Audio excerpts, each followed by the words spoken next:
The world feels more uncertain than ever, and innovation is inherently uncertain. So, thinking about innovating in times of uncertainty just feels like layering uncertainty on top of uncertainty. And really, all we want is certainty, is comfort. The interesting thing is innovation is actually all about bringing certainty to things.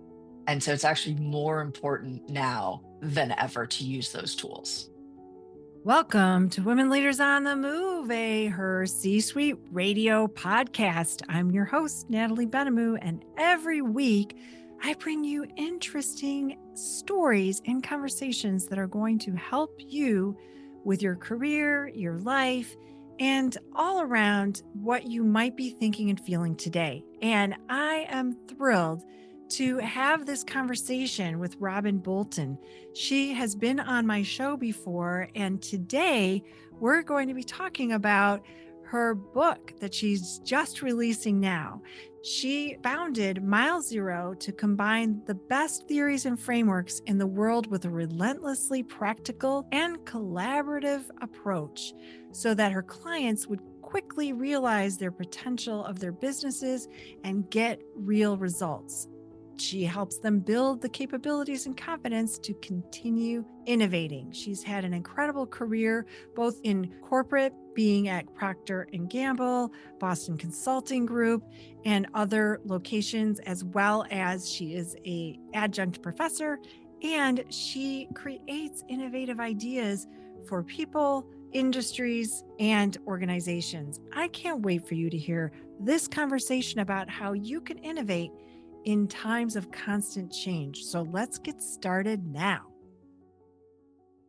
Robyn, I am so excited to welcome you to Women Leaders on the Move. Thank you so much for being with me today on the show. Oh, I am so excited to be here. I cannot wait for us to get into this conversation because we've been connected now for a while. And I will have in the show notes for our listeners, you can listen to our first interview, but so much has happened since then, which is why it's wonderful to revisit and reconnect. So, since we last did our interview, you have a lot going on, and I'd love to hear more about it. And our listeners want to know too. Absolutely. So I am still running Mile Zero, which is an innovation consulting firm that works with, medium and large companies to help them repeatedly, confidently use innovation to grow their revenue. So still doing that, but since we last talked, I have taken on an additional gig teaching innovation and strategy at the Massachusetts College of Art and Design in their Masters of Design Innovation program. And I wrote a book, Unlocking Innovation, a leader's guide for turning bold ideas into tangible results. So, yeah, been a little busy. So many things, so many good things. And there's different pathways, which I love. So you've got your corporate work that you're doing, you've got the book that kind of the corporate work fed into, but I'm sure there's also intermingling with the work that you're doing teaching. So what is one of the through lines that you've seen in all three of those things? That there is a great amount of enthusiasm for creativity and innovation and new thinking, and a lot of struggle and frustration and almost borderline hopelessness at this point around actually doing innovation, of actually being able to see this thing that you're creating out in the world, helping people. And so it's everywhere I look, it's this kind of brutal collision of like enthusiasm and hope with kind of reality and resistance and frustration. I always think about the things back when I was doing manufacturing and we'd look at the through line of like creativity to the end results and where were the bottlenecks, right? Like what is the bottleneck? So I bet you've seen some pretty significant bottlenecks because that is what we're talking about a little bit. What are some of the bottlenecks that are causing that hopelessness of not getting the things out into the world? There are so many. I think the biggest ones really, they reside in leadership. I'm not laying all the blame at leaders or senior executives. They have a really tough job. I know the challenge that leaders face, especially in corporate environments, is they too have all the enthusiasm for creating something new. They want to leave an amazing legacy. They want to be able to say, look at what we created. And they also exist in this environment that is very short-term focused. When you look at how people are rewarded, it's did you deliver the quarter? Did you deliver the year? All of your key performance indicators are kind of quarterly or annual. And so as a leader, you get, to oversimplify, confronted with two opportunities. One is in your core business, one is innovation. And you have a limited budget and you have a limited number of people. And you know, okay, if I spend this dollar or allocate this person to the core business, this is the ROI I'll get, and this is when I'll get it. Innovation is a crapshoot. I don't know if I'll get anything. And if I do get something, I don't know when I'll get it. And then you're rewarded for delivering the short term. And so leaders do the absolutely logical, rational thing and put all their resources, all their money towards that core business and essentially kill innovation despite their enthusiasm. And then you just kind of have the trickle effect from there. What keeps coming to my mind as you're talking is there was a recent movie that came out. Did you see that movie that came out? I'm trying to remember the name of it. It was a true story about how this woman that was an advertising executive got pulled into NASA to change the trajectory. Yes, I know the movie you're talking about. I haven't seen it, but I know it. Yes. It's so good. I don't want to ruin it for you or the listeners. If you haven't seen it, I will find it and put it in the show notes. It is so good because it is this idea of creating something that is impossible. And then creating a dual reality, also impossible, that was happening. And this is like in the 60s when there really wasn't possibility like we have now. It was a dial up phone, right? And then, you called the operator to dial it for you. That is what we're talking about. So I'm just wondering, for companies, what is a way that they can think about to allocate that budget and be okay with the idea that it's going to take X amount of time? And if it does come to fruition, boy, are you going to have this competitive advantage over everybody. And if you don't, you can also write a white paper, I guess, about the fact that you're innovating. It hasn't come to fruition. What are ways to think about that? And it always comes to budget. So absolutely. And in the book I talk about, I can put forward this framework that I call the ABCs. And it's the architecture of innovation. So the strategy, the structure, the process, the budget, the governance, the metrics. So that's A. B is behavior and leadership behavior. And C is culture of innovation. And what I say is we've been focused on architecture for decades now, but really it's behavior. It's the B and the ABCs that drives everything. And so to your question of what can leaders do to try to prepare for kind of the long-term investment that is in innovation is at the very beginning, before you go running off and telling people like, we're going to innovate, sit down and be really honest with yourself around, okay, if you want to innovate, why? What are the results that you want from it? When do you want to achieve those results? What personally do you hope to gain from this? What professionally do you hope to gain from this? And kind of go through a series of reflections. And then whatever you proclaim to the masses is this is what our strategy around innovation or growth is, make sure it's consistent with what you're willing to do. Certainly as part of that reflection, write down what you're not going to do. So if you write down like, I want to launch $1 billion brand next year, and I'm not willing to do anything that's going to take more than a year to get results, kind of have a hard look at that and maybe talk to some trusted advisors and be like, is this realistic? And if it's not, which those two goals are not, don't go out to your organization and say, we are going to disrupt ourselves. We are going to completely upend the industry.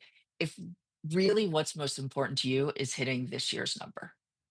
And so just getting that self-awareness and that honesty and alignment with your message is such a critical first step. We're living in this VUCA time, right? Just volatility is just unbelievable. And I'm almost feeling like innovation can be, we're talking kind of big innovation, and I'm talking about going to the moon. That's like a big innovation, but some of it is just innovating to survive, right, in this environment. And that can be innovative because competitors won't. There's going to be things that don't happen, just like 5 years ago when was in the trade show industry. Plenty of companies did not in the trade show industry survive because they didn't have the PPE or they didn't have the plan. So that can be some way to innovate. What do you tell people, in the short term? Because we're talking long term, but there's things you can innovate and feel good about innovating in shorter terms. 100%. So, one of the first things I tell people is first define innovation. Because if you get six people in the room, you're going to get eight different definitions of innovation. So, first, agree on what that word even means. And then stop treating it like chocolate that you can smear all over everything and it'll be delicious.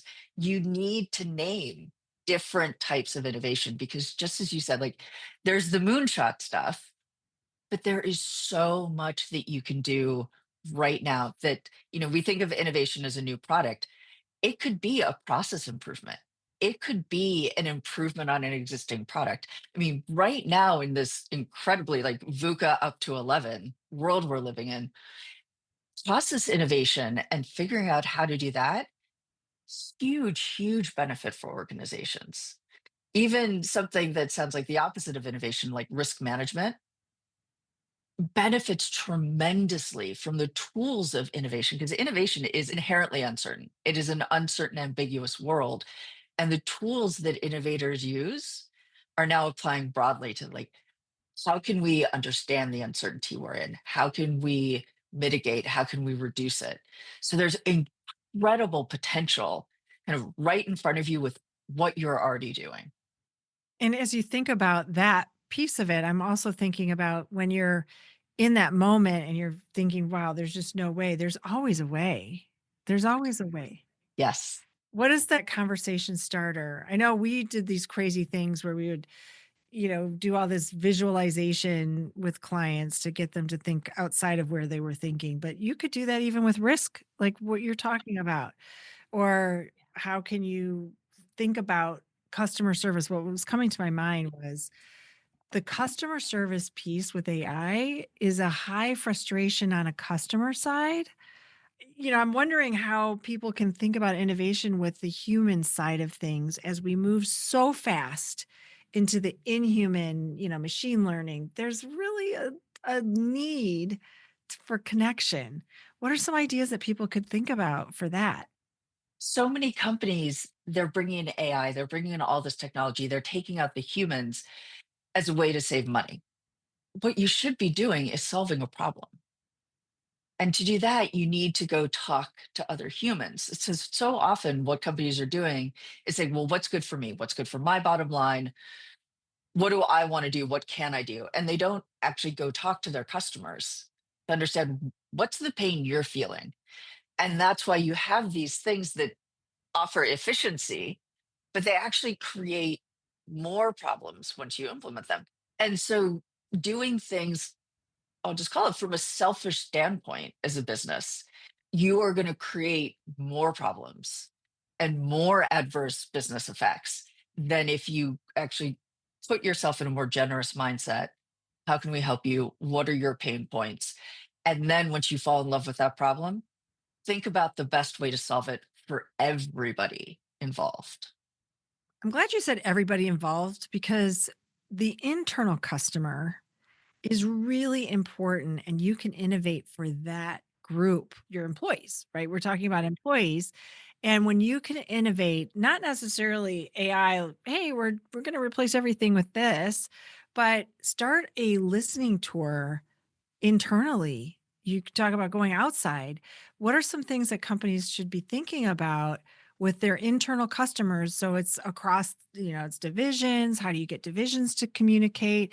Maybe divisions can brainstorm and innovate together and they find ways. And then that creates this amazing groundswell. So, what are some things that you've seen that have worked really well for companies for the internal customer? Yes, you're so right. That internal customer is in so many ways the first moment of truth. As I was researching the book, I found this amazing statistic. We all hear that, oh, 95% of innovations fail after launch. Somebody actually did a study of, well, what's the failure rate inside a company? So they looked at it and 0.01% of ideas that are incubated in a company actually get to market. It just is crazy. But it speaks to the power of the internal customer. And so often we have all these amazing communication collaboration tools, but I will tell you, nothing compares to actually talking to a person, not typing talking, but actually talking, even like you and I are now, even better if it's in person, Right. because then then suddenly you're a human talking to another human. You're not a title talking to another title. You're not a function talking to another function, and it's just easier to have a conversation and a back and forth. And it's amazing how just humanizing each other can help lead through incredible breakthroughs. And the breakthroughs are really the thing that's going to lead to actually improving that percentage you were just talking about because I think there's nothing more frustrating when you solve a problem, and that's one of my I have a compulsive need to solve problems. Like I'm always like, oh, I see all these dots. I'm gonna connect the dots, I'm gonna solve the dot, and then you're gonna go on your way, you're gonna feel so good about it, right? But when I connect the dots and then it's like, we really aren't, we're not interested in connecting those dots. Then that's when the morale goes down, the culture goes down, and you're also then not going to be innovating for your customer because if you feel so defeated internally. Yes. So as an individual contributor and or as a leader, whether you're a dot connector or not, what are some of the things that you've seen or that you suggest that people can try to implement as they want to get approval or buy-in? So, two things, and I've done both of these things. I've seen other people do them. One is, and it sounds very fluffy, is to have empathy. What I mean by that is to really understand where the other person is coming from and what their incentives are. So, for example, years ago when I was working on Swiffer, on launching Swiffer, I would take ads and other things to legal to get approval, and inevitably, legal would give me some reason why they couldn't be approved. And I would think it was a silly reason. And it took a long time and a lot of maturing for me to realize that my job was to get the message out there and to get the right message out there and be compelling. The lawyer's job was to protect the company and eliminate all risk to it. So we had different goals, and our goals were not going to change. So we had to find a way through. So that's why I'd be like, okay, great. I hear that there's risk here. Write up a risk assessment. I'll have someone sign off on it. So it's understanding what someone else's motivation is and then creating that bridge. The other tactic, and I love this, a client taught it to me, is when somebody says no, say, totally understand. What do you need to see to say yes? Because it instantly turns the conversation into a problem solving conversation and gets the other person who said no thinking creatively. And now you're understanding what they need to see so you can go get that information to get a yes. Getting to yes is really ultimately what we all want. We all want to feel good that our ideas are being valued and that they're actually being implemented. There's nothing worse, like I was referencing earlier, that you've got this big idea. It's so great. You solve a problem. It's like, we're not so sure. We can't do that. Now's not the right time. Yeah. I mean, not the right time is probably one of the things people are hearing the most right now. So, in this time of just every hour, you're not sure what's going to happen next, literally. What is something that someone could do for their own sense of, wellness or thinking about, I want to innovate. I'm going to innovate for myself. So we've been talking about the company, then we talked about internal and the external, but people can innovate for themselves. You could try new things for yourself. What have you seen for your students, for example? You're helping them think about design thinking, and we talked about that earlier. What are some things that individuals can do to feel good, even if there's things that are out of your control right now and you can still feel innovative? So the first thing is figuring out, okay, what can I control? And often that's maybe just your mindset and your perspective. What can you influence? And then what do you just have to surrender to? And I say surrender, I don't love the word, but I also don't love the word accept because there's so many things out of my control that like I don't accept. I don't accept that that is the way it is, but I can't control it or influence it. So I kind of just have to surrender to the fact that it is what it is. So first, just kind of understand what you can control and put all of your energy or most of your energy into what you can control and then some into the influence. Then the other thing is thinking about, and this is going to sound really selfish, but humans were very selfish beings, of what's in it for me?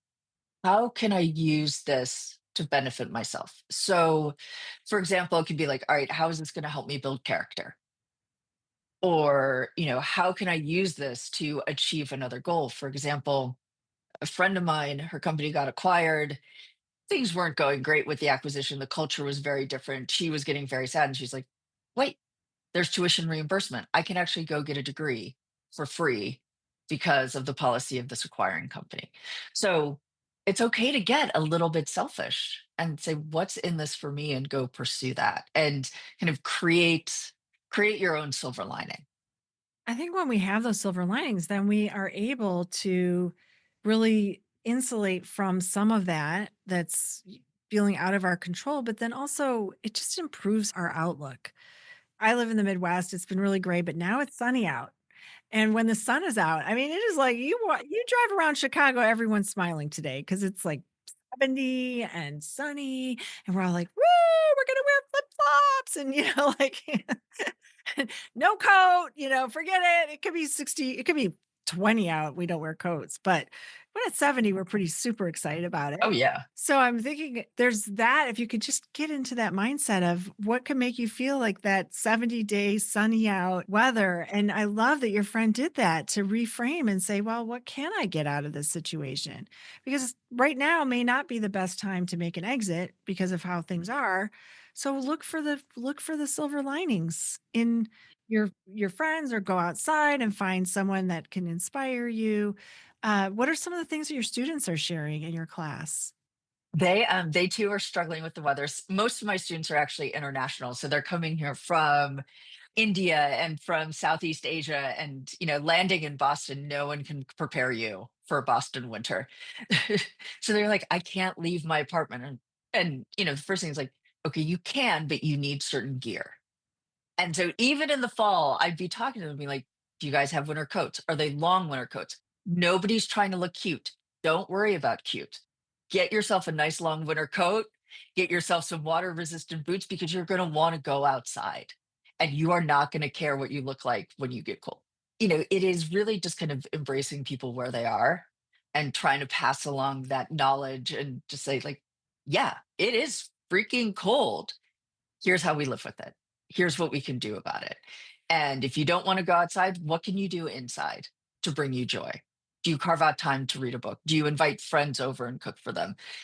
So many people, I think, especially women, say, oh, well, that's being selfish. No, no, no.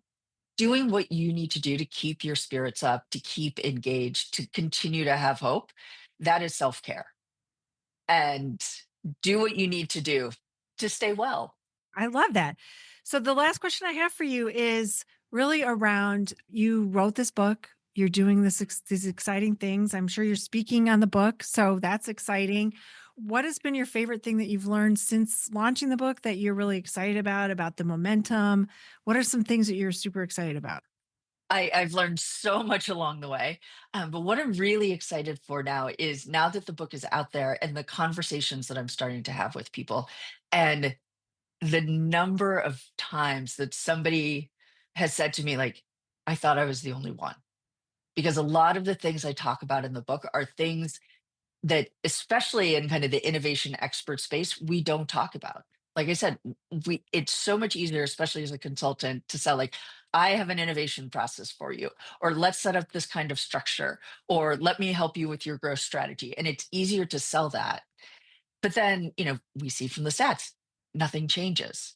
And it's because we've got to talk about leadership behavior, and we've got to talk about organizational culture and how all those work together, and that you need to be building and nurturing all of those ABCs together at all times to really change outcomes. And it's so gratifying to hear people say, I thought I was the only one, and now I know I'm not alone. Robin, if people want to find this amazing book, where do they go to find out about you, all the things you're doing, and of course, your book? So, to learn more about the book, and you can download the free first chapter, you can go to unlockinginnovation.co. And to learn more about me and the work that I do with clients, you can go to milezero.io or find me on LinkedIn. All those links are going to be in the show notes. I'm so glad that we had this conversation. I learned so much about innovation. I love the conversation. So thanks for being here today. Thank you. This was tremendous fun, as I knew it would be. Thank you for spending your time with us today. If you found this conversation invigorating and you're ready to go out and innovate, share it with a friend or colleague so they can learn about all the things that you just heard about. And if you want access to thought leaders, join our expert exchange and networking program, Women on the Move in Her C-Suite. And lastly, I would love to meet you in person. Visit us at hercsuite.com and find out about our Women on Board retreat and Thrive in 2025 coming in June. Find out everything that you need to know. And if you have a question, reach out to me. I'd love hearing from you. Keep shining your light bright. The world needs you.